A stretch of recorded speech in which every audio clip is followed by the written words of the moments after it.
You are listening to the audio production of Anne Bradstreet by Simonetta Carr, part of the Christian Biographies for Young Readers series, published by Audiobooks.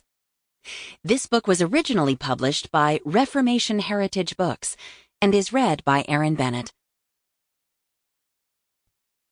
Introduction. Anne Bradstreet was the first published poet in America. She arrived from England in 1630, when the American continent was, to Europeans, different and challenging. In spite of the difficulties of a pioneering life and the disapproval of people who thought that only men should be writing and studying, Anne continued to express her thoughts and prayers in beautiful poetry. Today, many people study her writings as interesting accounts of life in America's early colonies. They also appreciate that Anne described her life with honesty, relating both its struggles and joys. But for Christians, her poems are much more. They are an encouragement to recognize God's love and wisdom in the beauty of this world, in the strength and comfort He is faithful to provide, and most of all, in His unfailing promises. Chapter 1. Growing and Learning.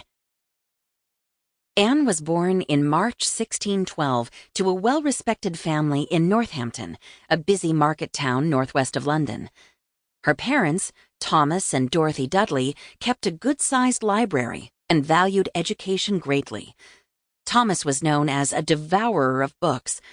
As was common in those days, they sent their sons to school and taught their daughters at home. The Bible had an important place in Anne's home. On Sundays, the family went to church, where Anne listened carefully to the sermons.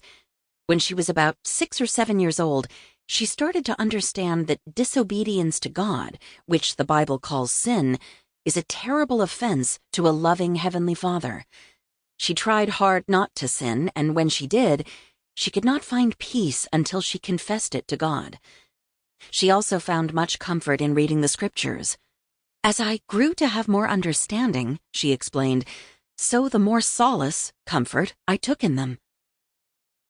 In 1619, Lord Theophilus Clinton, 4th Earl of Lincoln, invited Thomas to work for him at his estate in Sepringham, about 50 miles northeast of Northampton. An earl is a nobleman equal in rank to a count. At that time, the earl was only 20 years old, and needed Thomas's help in taking care of his finances and correspondence. Thomas accepted. It was a good job and gave his family the opportunity to live with people who shared their... Sample complete. Ready to continue?